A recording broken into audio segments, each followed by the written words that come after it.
안녕하세요. 집신도 짝이 있고 결혼할 인연도 따로 있다는 옛말이 있듯이 이혼할 사람들도 따로 있나 봅니다. 저는 현재 30대 후반의 여성으로 이혼한 지는 이미 꽤 시간이 흘렀어요. 가끔씩 제 옛날 이혼 이야기를 떠올려 보면 이제는 화가 나거나 열불이 나지는 않아요. 이혼 초반에는 떠올리는 것마저도 스트레스라 매일을 명상과 요가로 잡념을 떨쳐내는 데 쓰곤 했죠. 저에게 첫 결혼은 마치 폭풍 같은 것이었어요. 만난 지 6개월 만에 결혼하고 6개월 만에 이혼했으니까요. 그게 가능했던 이유는 저희가 친정아버지의 중매, 맞선으로 만난 사이였기 때문이에요. 요즘에는 맞선 같은 걸 잘 보지는 않지만 저희 아버지는 생각이 좀 옛날 분이시라 좋은 혼처가 있으면 무턱대고 저희 두 자매에게 붙여주려고 했거든요.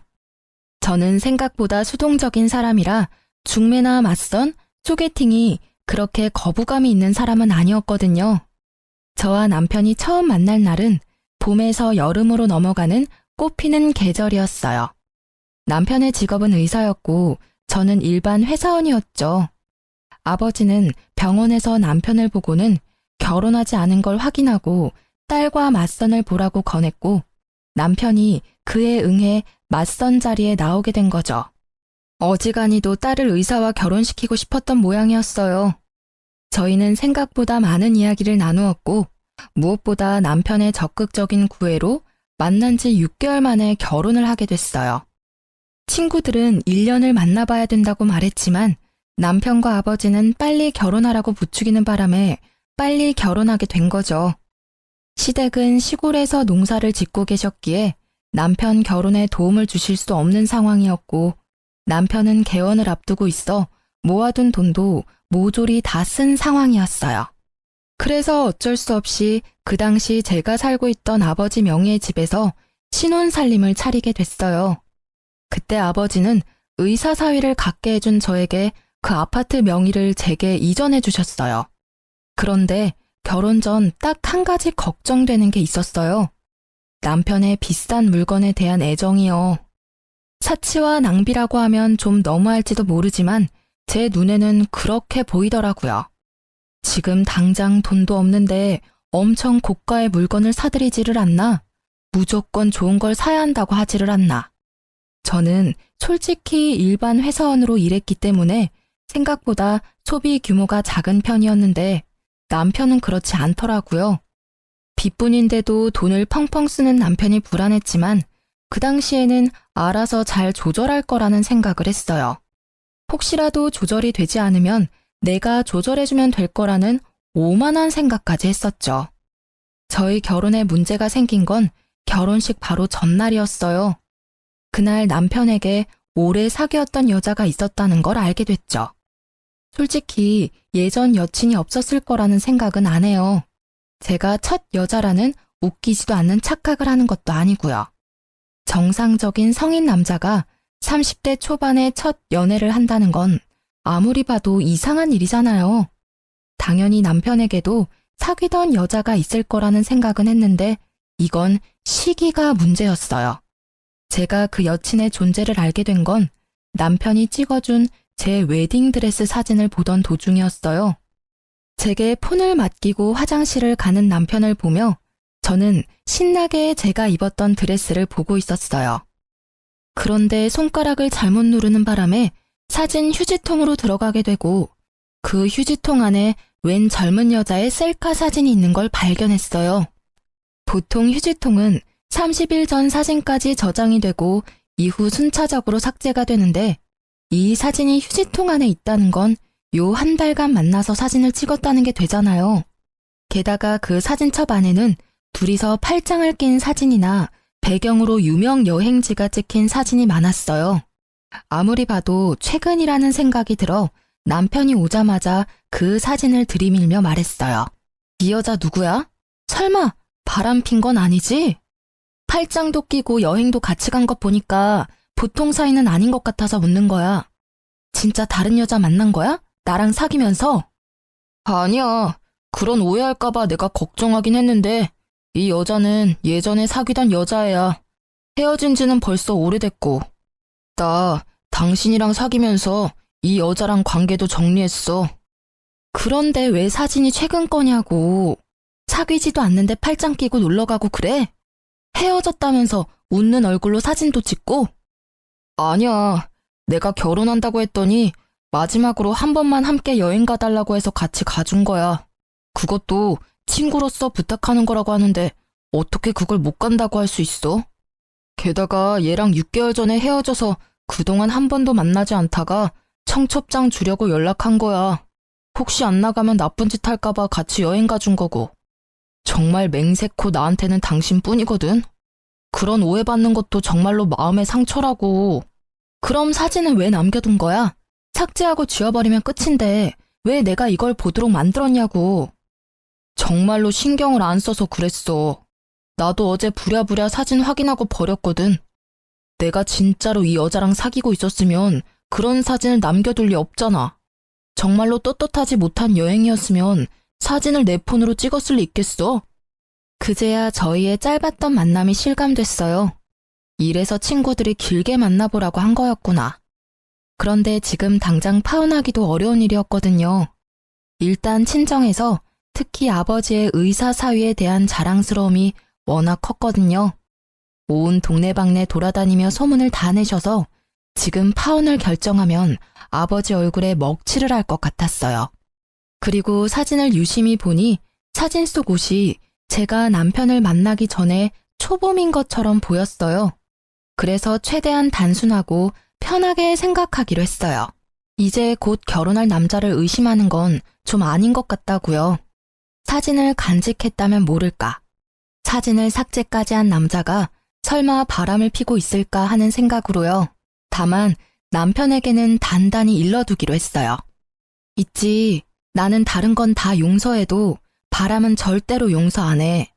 남자의 바람은 나한테는 이혼 1순위거든. 나는 내 사람을 남과 나누고 싶은 마음도 없어. 그러니까 당신은 절대로 외도 생각하지 마. 만약 그렇다면 나는 무조건 이혼할 거야. 아버지가 뭐라고 하든. 그럼 당연하지. 나도 바람피는 사람은 싫어. 그런 더러운 짓을 하는 사람을 믿을 수가 없잖아. 평생의 반려를 배신하는 행동은 절대 안 할 거니까 꼭 믿어줘.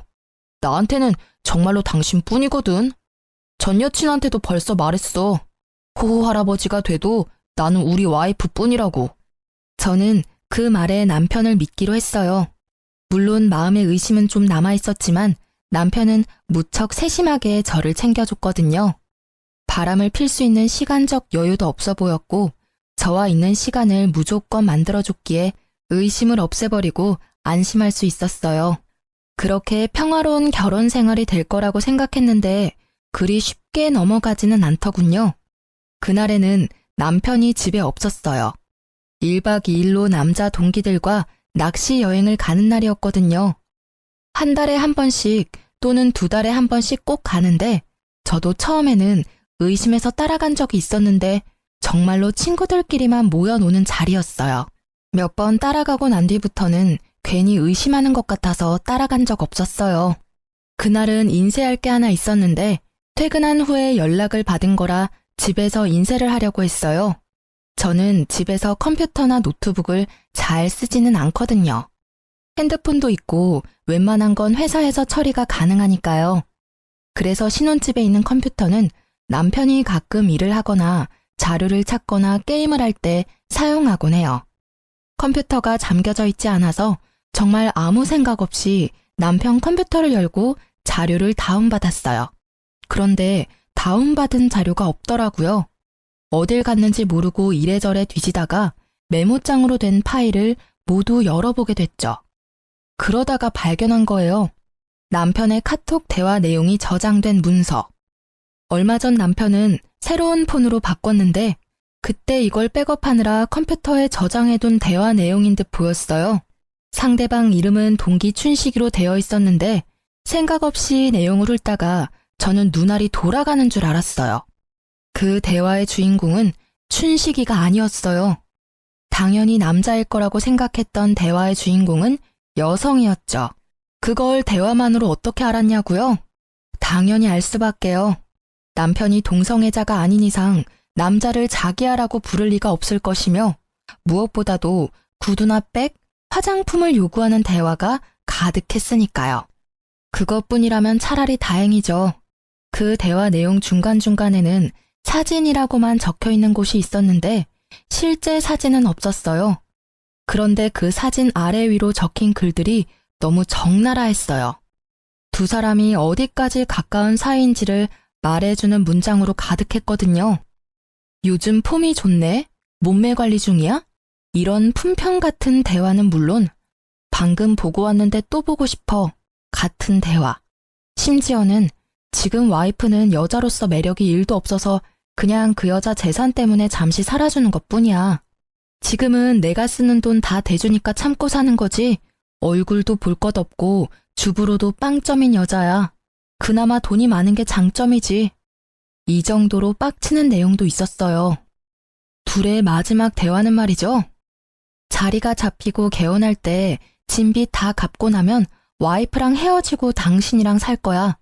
그때 되면 빚도 없을 거고 돈 잘 버는 의사 되어 있을 테니까 조금만 참고 기다려줘. 이게 그 대화의 마지막이었네요. 저는 그 대화 내용을 보는데 눈앞이 깜깜해지는 게 곧 졸도할 것 같더라고요. 손을 벌벌 떨면서도 정신을 애써 부여잡으며 그 메모장을 복사해서 제 폰으로 보냈어요.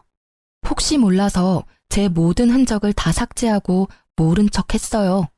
물론 이 대화 내용도 증거가 되겠지만 확실한 증거를 잡으려고 생각했거든요. 남편이 중간에 그걸 알아차리고 선수 칠 수도 있잖아요. 남편을 기다리는 시간은 정말 너무 고통스러운 시간이었어요. 화가 났다가 울기도 하고 내가 뭘 잘못했나 싶은 생각까지 들었죠. 그리고 남편이 도착했을 때 남편의 손에는 제가 좋아하는 꽃과 간식이 들려 있었어요. 그걸 보고 저는 화가 더 났어요. 제 비위를 맞춰 돈이나 뜯어내려는 이 남자를 지금 당장 내쳐버리고 싶었어요. 당장이라도 그 여자가 누구냐고 물으려고 했는데 아주 잠깐 그런 생각이 들었어요. 내가 이혼해주면 나랑 헤어지고 그 여자랑 잘 살겠지? 하는 생각이요. 이번에 내게 진실을 말하고 용서를 구한다면, 그 여자와 모든 관계만 끊어준다면 나중에 후회할지라도 지금 딱 한 번만 눈 감아주기로 생각했죠. 요즘 많이 바쁜 것 같네. 혹시 나 놔두고 바람 피는 건 아니지? 나한테 이렇게 잘해주는데도 당신 너무 바쁘니까 걱정되고 그래. 그 말을 꺼내고도 마음속으로는 제발 미안하다고 이야기해주길 바라는 제가 있었어요. 그럴 일 없어. 자기가 요즘 예민한 거야. 나한테는 당신뿐이니까 걱정하지 마. 알았지? 당신 좋아하는 마카롱이랑 장미꽃도 사왔어. 이거 보고 기분이 좀 좋아졌으면 좋겠는데. 궁금한 게 하나 있는데 당신은 나 어디가 좋아서 결혼하자고 한 거야? 특별히 예쁜 것도 아니고 음식을 잘하는 것도 아니고. 어디가 좋냐니. 난 당신이 상냥한 게 좋아. 내가 가끔씩 하는 어려운 부탁이나 요구도 다 들어주잖아. 이렇게 한 달에 한 번 친구랑 1박으로 놀러 갈 수 있는 남편은 거의 없지. 안 그래? 당신이 착해서 내가 이렇게 복에 겨운 생활을 하는 거니까. 그 이야기에 저는 그때의 대화가 생각났어요. 그리고 이 남자의 말에 담긴 진심을 읽을 수 있었죠. 착하다? 그건 멍청하다는 뜻인 거예요. 아무것도 모르고 돈만 대주는 바보 같은 년이라는 뜻. 난 착한 사람 아닌데? 왜 당신이 그렇게 생각했는지 모르겠네. 아, 내가 자기 신용카드 금액 모자랄 때마다 보태줘서 그렇구나? 그것만 있는 건 아니지만 그런 것도 도움은 되지. 다른 게 더 많아. 구체적으로 생각나는 게 없었겠죠. 저를 그저 물주로만 생각했으니 다른 게 생각날 리가 있나요? 그래? 그렇다면 다행이고. 내가 주는 애정은 나중에 다 돌려받을 테니까. 응?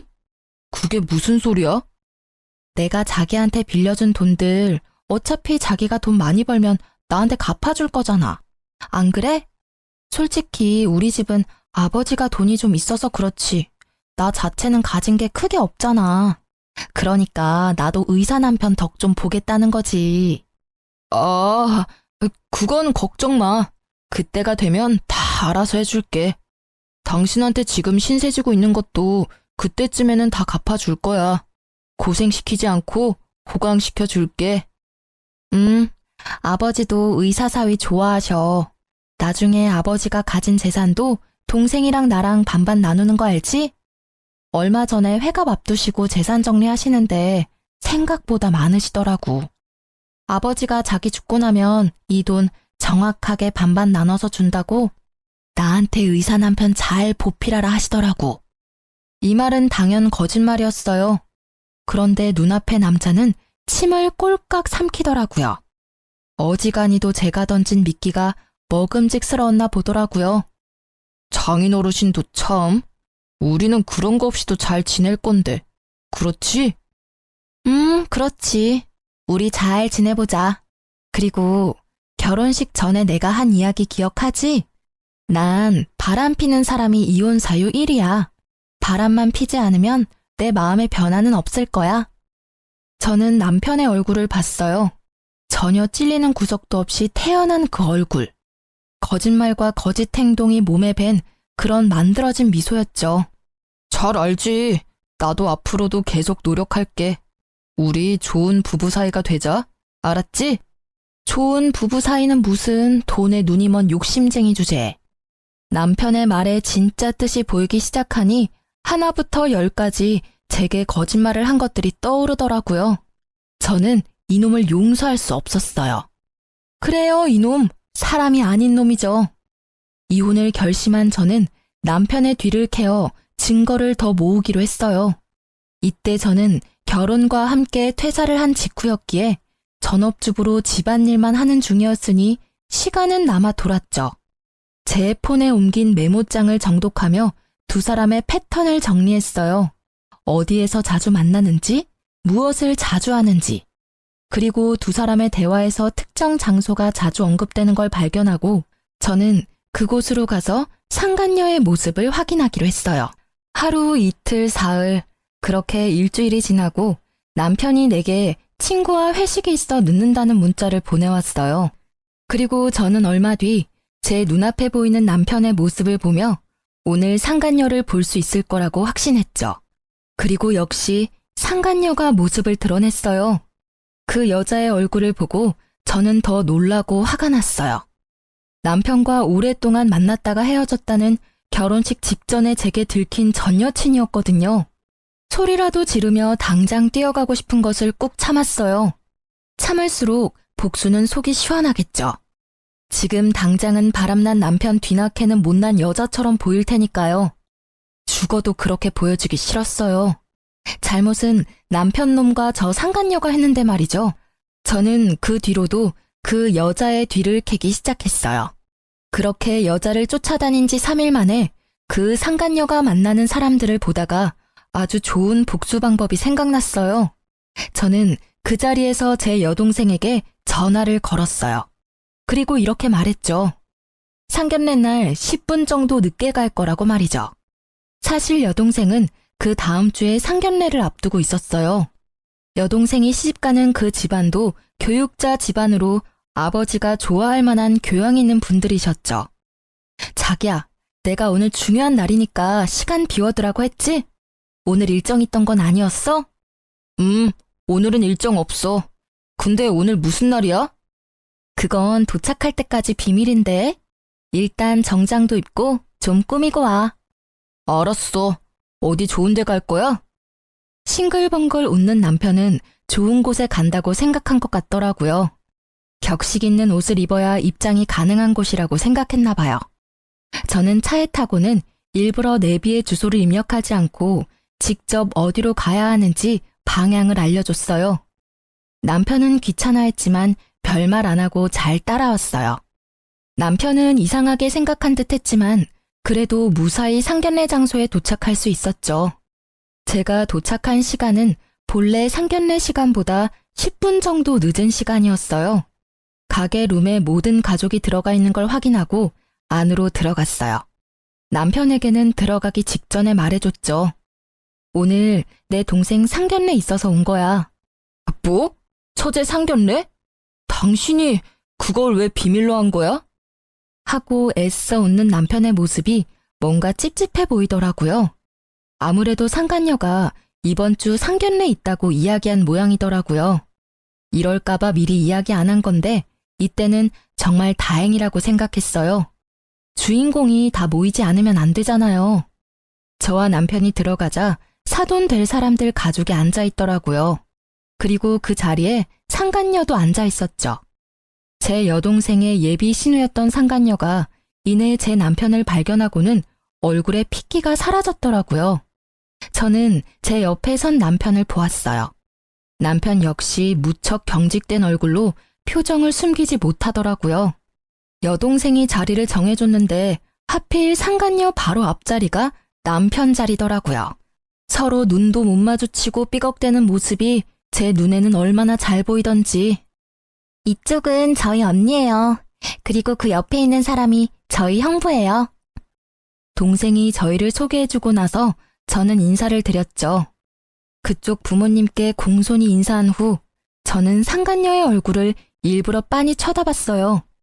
상간녀도 이상하다는 생각이 들었는지 제 눈을 피하더라고요. 안녕하세요. 근데 그쪽 여동생분은 제가 어디서 뵌 것 같은데. 저는 모르겠는데요. 아마 다른 사람과 착각하신 것 아닐까요? 상간녀는 재빠르게 모른다며 제 말을 끊어내더라고요. 저는 웃으며 답했어요. 저도 직접 뵌 적은 없어요. 그런데 사진으로 한번 본 적은 있네요. 몇 개월 전에 본 거라 긴가민가 하긴 한데 아마 제가 생각하는 그분이 맞는 것 같아요. 혹시 제 말이 계속 이어지자 갑자기 남편이 저를 잡아 끌더라고요. 여보, 나 차에 뭘 놔두고 와서 가져와야 될 것 같아. 잠시만 밖에 같이 나가줘. 혼자서 들고 오기 힘들어서. 지금 나가는 건 너무 예의 없는 행동이지. 적어도 식사 다 하고 나가는 길에 가져오면 또 몰라도. 그리고 차에 아무것도 없던데 뭘 가져와? 당신 오늘따라 이상하게 왜 이렇게 안절부절 못해? 아니야. 누가 안절부절 못한다고 그래. 진짜로 일이 있어서 그래. 그래? 그럼 잠시만 있어봐.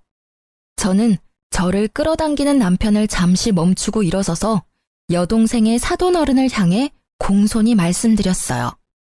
사돈어르신, 초면에 이런 말씀 드리는 것도 죄송하긴 한데 그래도 축하는 드려야 할 것 같아서요. 조만간 의사사위 생길 수도 있으시겠네요. 제 말에 사돈댁 두 분이 의아한 표정으로 저를 보더라고요. 남편과 상간녀 얼굴은 아주 망가졌고요. 그게 무슨 소리예요? 사돈 처녀, 우리 딸은 아직 사귀는 사람도 없고 결혼 이야기도 없는데. 아, 모르셨군요. 두 분의 따님께서 현재 제 남편과 사귀고 있거든요. 저와 만나기 전부터 저와 결혼한 지금까지 매주 매달 지속적으로 만나고 있어요. 게다가 이 남자는 저와 헤어지고 그쪽 따님과 결혼하고 싶다네요. 의자가 뒤로 넘어지는 소리가 들리고 저희 아버지의 고함 소리가 들렸어요. 대체 그게 무슨 소리야? 최서방이 뭐를 어째? 양가 부모님이 모두 놀랐지만 저희 친정아버지는 곧 숨이 넘어갈 만큼 놀라고 말았죠.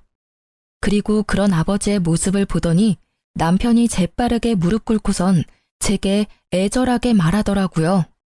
당신이 무조건 오해하고 있는 거야. 어디서 뭘 듣고 왔는지 모르겠지만 이런 좋은 자리에서 꺼낼 이야기는 아닌 것 같아. 응? 제발 부탁인데 우리 나가서 이야기하자. 조용한 데서 오해 좀 풀자고. 이런 자리는 진짜 그런 말 하기 어울리지도 않고 진짜 이 사람과는 당신이 생각하는 그런 거 아니라고. 그래?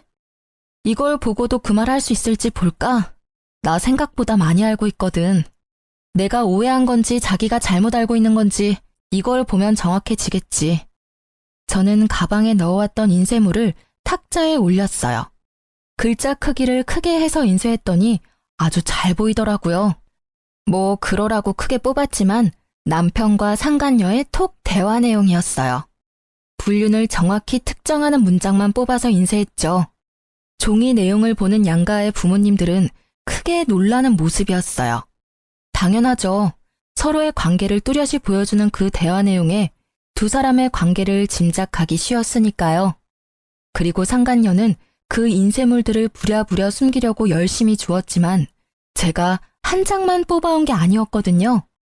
허공에 수십 장을 뿌려주니 그걸 회수하려는 생각은 못 하더라고요. 다만 얼굴이 일그러진 채 저를 노려보고 있었을 뿐이죠. 그리고 또 한 명, 일그러진 얼굴의 사돈 어르신이 손에 든 종이가 부들부들 떨리도록 떨고 있었어요. 아니, 여보게, 분명히 뭔가 착오가 있을 거야. 이름도 춘식이로 되어 있고, 그니까 이건 내 딸이 아닐 거야. 착한 내 딸이 불륜을 저질렀을 리가 없어. 사돈 어르신이 당황한 말투로 저에게 뭔가 잘못됐다며 말했어요. 필사적으로 딸을 변호하려 애쓰시더라고요. 그건 당연한 일이죠. 아버지가 딸을 변호하는 건. 그래서 좀 더 정확하게 알 수 있도록 말해드렸어요. 그게 궁금하신가요? 불륜을 하면서 당당하게 여자 이름을 저장하는 사람이 있을 리가 없죠. 이름은 가명일 겁니다. 그렇지만 의문을 가지는 건 당연하세요. 그러니까 아가씨, 폰 좀 빌려주실래요? 당신 전화기로 우리 남편한테 전화하면 분명 대학 동기 춘식이라고 뜰 텐데. 제가 번호를 알려드릴게요. 010. 제가 남편의 전화번호를 읊는 도중에도 상간녀는 절대로 자기 폰을 들지 않았어요. 오히려 다른 사람이 더 흥분해서 말했죠. 뭐하고 있어? 빨리 전화해봐. 너 설마 진짜로 불륜을 저지른 거야? 유부남이랑 사귄 거냐고. 번듯하고 멀쩡한 오빠 밑에 이런 여우 같은 여동생이 있다니. 애가 달아서 난리가 났더라고요. 그리고 그런 상간녀의 모습에 불륜을 확신하신 아버지는 털썩 주저앉고 말았어요. 이게 다 뭔 일이냐. 설마 최서방이 이런 짓을 저지를 줄이야. 내가 바라던 사위가 내 딸한테. 아버지, 의사 남편 두신 거 자랑스러워 하셨잖아요. 그런데 전 이제 이런 남편 필요 없어요. 머리만 좋으면 뭐해요? 그 좋은 머리를 몰래 바람 피는 데나 활용하는데. 여보, 미안해. 다 내가 잘못했어. 그치만 이혼만은 안 돼. 그러니까 제발 부탁이야. 내가 뭐든 할 테니까 제발 이혼한다고는 말하지 마. 내가 다 설명할게. 하나부터 열까지 당신이 충분히 이해할 수 있도록 내가 설명할 테니까 제발 밖에 나가서 이야기해. 남편은 그 자리에 무릎을 꿇으며 제게 매달리더라고요. 미안한데 나는 당신 ATM기가 아니거든? 그러니까 오늘부로 내 집에서 당장 나가. 사실 그 톡 대화 내용 나 다 봤어. 당신이 폰 바꾸기 전에 백업해둔 예전 내용까지 싹 다. 이런 대화를 보고 제정신으로 당신이랑 계속 만날 수 있겠어? 돈 때문에 결혼했다는데 내가 왜 당신이랑 같이 있어야 하는데? 어차피 나랑 이혼할 생각이었다면서. 생각한 것보다 더 일찍 헤어져 준다니까? 그 후에 둘이서 콩을 볶든 깨를 볶든 행복하게 잘 살면 되잖아. 왜 결혼 도중에 사람을 바보 만드냐고. 6개월 만에 결혼하자고 졸라서 할 만큼 우리 집 돈이 탐났어? 그런데 어쩌지? 나는 이제 더 이상 그 돈 못 주는데. 다른 데서 알아봐 이제. 아니야, 진짜 오해야. 그 뒤로 우리 진짜 만난 적 없고 나는 당신뿐이라고. 당신 없으면 나는 안 돼. 나 진짜로 당신 돈 때문에 만난 거 아니야. 그냥 그건 헛소리가 나온 거고. 그래, 술 취해서 그랬나 봐. 나는 기억도 안 난다고. 나 진짜 이혼 못해. 왜? 얼굴도 못생겼고 주부로도 못 쓰는 여자가 뭐가 중요해서. 아, 여전히 돈 때문이니? 그렇다면 이제는 저 여자한테 달라고 하면 되잖아. 왜 나한테 달라고 그래? 그리고 분명히 말하는데 내가 내 돈은 다 돌려받을 거야. 위자료는 물론 상간녀 소송도 걸 거야. 위자료 싹 다 받아먹을 거고 내가 당신한테 사준 것들은 고스란히 놔두고 가야 될 거야. 가져가고 싶으면 돈 내고 가져가던가. 저는 매달리는 남편을 뿌리치고 상간녀를 보고 말했어요. 그리고 잘 들으셨죠? 당신한테도 소송 걸 테니까 그렇게 알고 있어요. 이렇게 좋은 자리에서 소송 이야기해서 좀 그렇지만 결혼은 집안끼리의 결속이잖아요. 언니 남편과 불륜을 저지른 상간녀가 시누이라니 그게 무슨 막장 드라마냐고요. 동생에게는 정말 미안해서 얼굴을 못 들겠네요. 잘못은 저 두년놈이 저질렀는데 왜 저와 제 동생, 가족들이 고통받아야 하는지 모르겠어요. 동생에게 처음 이 이야기를 했을 때 동생은 과하게 충격받았어요. 그렇지만 신의로 그 상간녀를 대해야 한다는 걸 알고는 이 결혼에 대해 다시 생각해 보기로 했어요. 애초에 그 남자도 아버지의 중매로 알게 된 사람이었거든요. 저도 오빠 결혼은 다시 생각해 볼게요. 교육자 집안이라고 해서 다들 훌륭한 분들이라고 생각했는데 상간녀를 신우이로 모셔야 하는 상황이라면 누구라도 싫지 않을까요? 그것도 언니의 가족을 깬 장본인인데. 동생이 결혼을 하지 않겠다고 말하자마자 친정아버지가 버럭 소리쳤어요. 야, 이 괘씸한 놈아! 내 돈 내놔! 개원할 때 나한테 빌린 돈 당장 개원해! 이 사기꾼 놈아! 감히 내 딸을 두고 바람을 폈어? 게다가 내가 맞선을 이야기할 때도 둘이 사귀고 있었다고? 내가 내 손으로 딸 인생을 망쳐버렸어. 그 책임 어떻게 질 거냐? 어떻게 질 거냐고!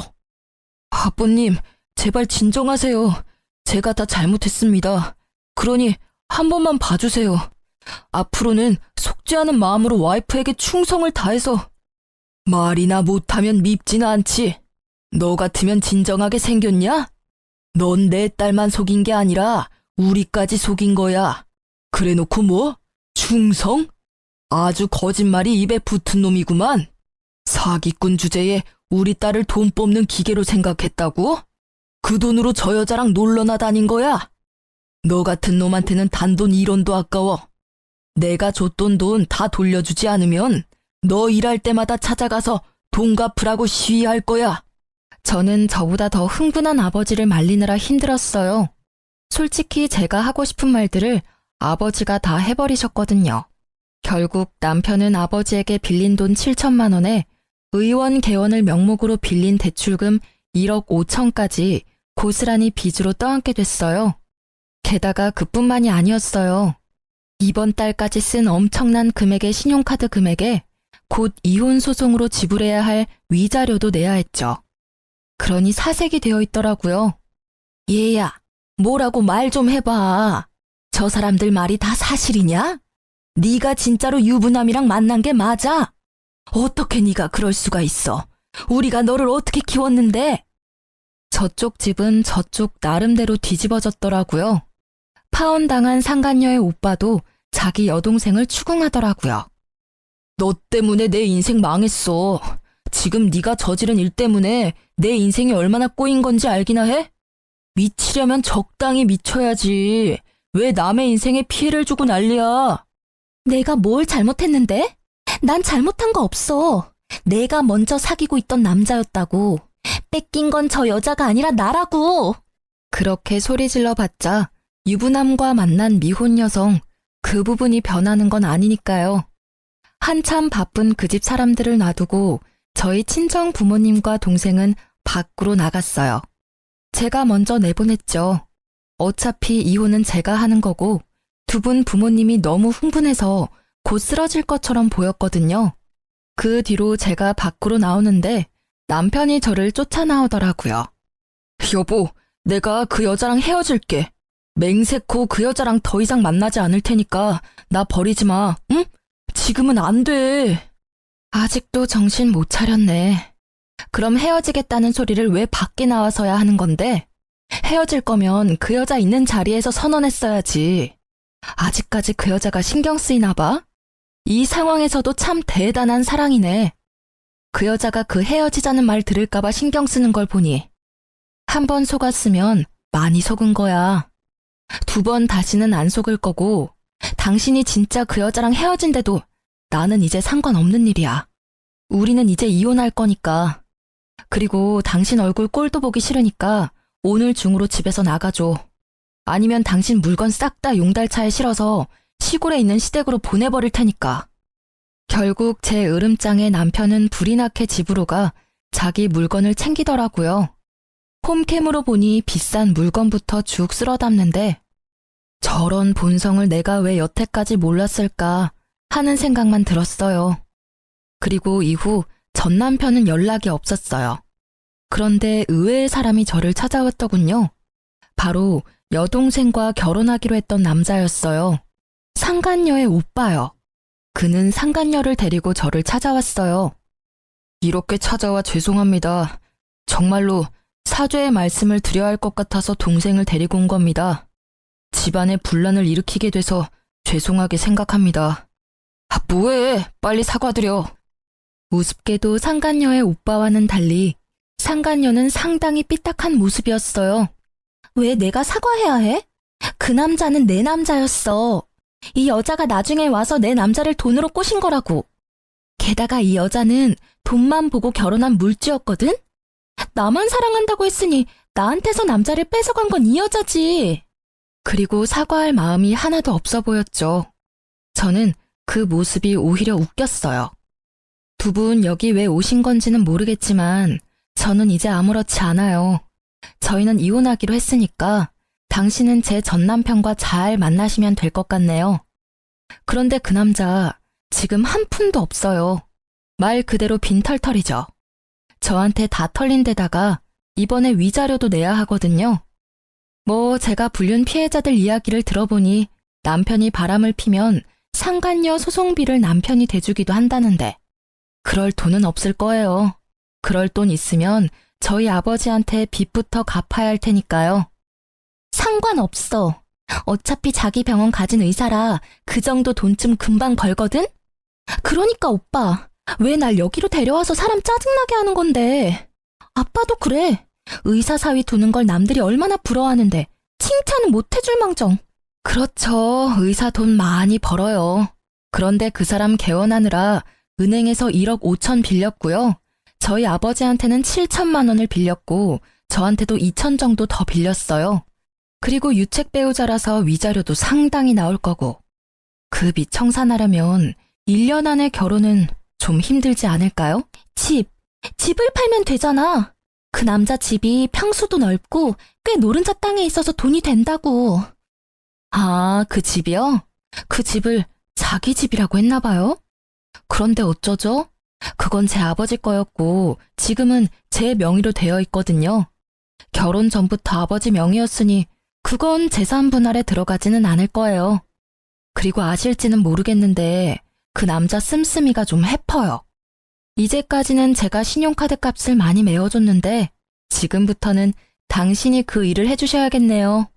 저번 달 건 카드빚이 거의 2천만 원이던데. 뭐 사랑한다면 그 정도 돈쯤 내줄 수 있죠. 안 그래요? 제 말이 계속될수록 상간녀의 얼굴은 하얗게 질려가기 시작했고 결국 마지막에는 그렇게 제잘거리던 입에서 아무 말도 나오지 않더라고요. 그리고 상간녀 오빠는 그 와중에 저에게 어필하더라고요. 이 못난이는 제가 교육을 잘 시킬게요. 그러니까 제발 제 결혼을 어떻게든 되돌려줬으면 좋겠어요. 솔직히 저는 아무 문제가 없는데 동생 때문에 이렇게 된 게 너무 억울하잖아요. 그쪽 말씀도 이해는 가요. 그치만 저희 아버지가 워낙 지금 이 사태에 분노를 하셔서요. 상간녀 당신이 호적 파이고 남이 되지 않는 이상 제 여동생과의 결혼은 아마 불가능할 거예요. 남이 되더라도 이미 서로 간에 안 좋은 이미지만 쌓여서 그쪽 부모님들도 저희와 다시 연을 맺고 싶지 않으실 거예요. 저는 상간녀의 오빠에게 그렇게 말해줄 수밖에 없었어요. 이 남자가 제 여동생을 더 많이 좋아한 듯 보였어요. 그치만 어쩌겠어요? 가족을 잘 만나는 것도 복인데. 저는 헬쓱한 얼굴의 상간녀에게 아주 친절하게 말해줬어요. 상간녀님, 참 좋으시겠어요? 그렇게 사랑에 맞지 않는 남자와 다시 결혼할 수 있는 기회가 생겼잖아요. 그치만 그 사람에게 빚이 많으니까 그 빚 다 갚을 때까지 힘들게 살다가 결혼하시면 될 것 같네요. 근데 또 모르죠? 저처럼 돈 뽑아주는 기계 노릇만 하다가 돈 다 갚고 버려질지. 그건 그때 가봐야 아는 거니까 지금을 즐기세요. 이제 그 남자 솔로거든요. 뭘 해도 법에 걸리지 않잖아요. 그쵸? 제 말에 상간녀는 기분이 상한 듯 자리를 박차고 나가고 상간녀의 오빠도 부랴부랴 동생을 따라 나가더군요. 그 이후로 두 사람에게서 연락은 없었지만 나중에 들은 소문으로는 상간녀는 집에서 의절당하고 다른 지방으로 이사 갔다고 하더라고요. 그리고 1년쯤 지났을까? 백화점에 갔다가 우연히 전 남편과 마주친 적이 있어요. 여전히 비싼 브랜드만 골라서 구경하고 있더라고요. 제 버릇 남 못 준다는 말 틀린 거 하나 없어요. 아직 저와 아버지 빚을 다 갚지도 못한 주제에 고가의 물건을 사는 버릇은 고치지 못했더라고요. 일부러 다가가 아는 체 했어요. 이런 곳에서 다 보네? 잘 지냈어? 그랬더니 제가 들고 있는 봉투부터 보더라고요. 결혼 시절 전 남편이 갖고 싶다며 노래를 부르던 그 고가의 시계였거든요. 어머, 이런 데서 만나네? 잘 지내? 아, 이거 역시 알아보네. 1년 전이었으면 당신 것이 됐을지도 모를 시계야. 지금 재혼한 남편 생일 선물이거든.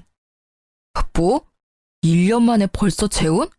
너 설마 나 만나고 있던 동안 바람 폈어? 맞바람이면 나만 이런 고생하는 건 좀 아니지 않아? 미안하지만 맞바람은 아니야. 당신이 오해하는 것도 이해해. 솔직히 나는 당신한테 너무 당해서 다신 결혼 못할 줄 알았거든. 근데 내 짝은 다른 데 있었더라고. 그런데 상간녀랑은 잘 지내? 그쪽은 이미 헤어진 지 오래야. 상간녀 소송비 못 내준다고 하니까 헤어지자더라. 너 그 여자한테 뭐라고 말했어? 뭐 사실을 말했을 뿐이지. 당신이 이룬 것 중에 뭐 하나 당신 힘으로 이룬 게 없다는 거 말이야. 빚이 그렇게 많다는 게 헤어진 이유 중에 하나라면 이해는 해. 일반인들이 감당하기엔 확실히 큰 금액이잖아. 이렇게 이혼하고 보니 정말 다행이라는 생각이 들더라. 그리고 네가 이렇게 힘들게 사는 걸 보니 너무 기쁘고. 이혼한 뒤로 사람 많이 변했네. 그런 이야기도 할 줄 알고. 다른 사람의 불행을 자기 행복처럼 여겨도 되는 거야? 그리고 외도라고 해봐야 딱 한 번이었잖아. 외도 한 번에 이혼당했다고 하면 어디 가서 웃음거리밖에 안 된다고. 그만큼 당신이 날 믿지 못하고 사랑하지 못한 거지. 웃기시네. 외도는 한 번뿐이었지만 그동안 나한테 해온 거짓말은 하나가 아니었으니까. 얼마나 많은 거짓말을 하면서 얼마나 많은 시간을 속였을까 생각하면 지금도 겨우 가라앉힌 화가 끓어오를 것 같거든? 결국 제 말에 아무 말도 못하고 전 남편이 먼저 자리를 뜨더라고요. 하긴 지가 할 말이 뭐가 있겠어요. 할 수 있는 말이 없을 텐데. 게다가 그렇게 사치 때문에 피를 봤으면서 여전히 비싼 브랜드만 둘러보러 다니는 전 남편을 보니 이혼한 게 잘된 일이었다는 생각이 더 들었어요. 솔직히 이혼 후에 제가 언제나 즐겁고 개운한 마음이었던 건 아니에요. 힘들고 적적한 시기가 있었죠. 그렇지만 평소에 자주 연락하는 동네 소꿉친구랑 이혼을 계기로 자주 만나게 됐거든요. 나중에 알고 보니 그 친구는 저를 좋아했는데 제가 생각보다 빨리 결혼하는 바람에 저를 향한 마음을 접었다고 하더라고요.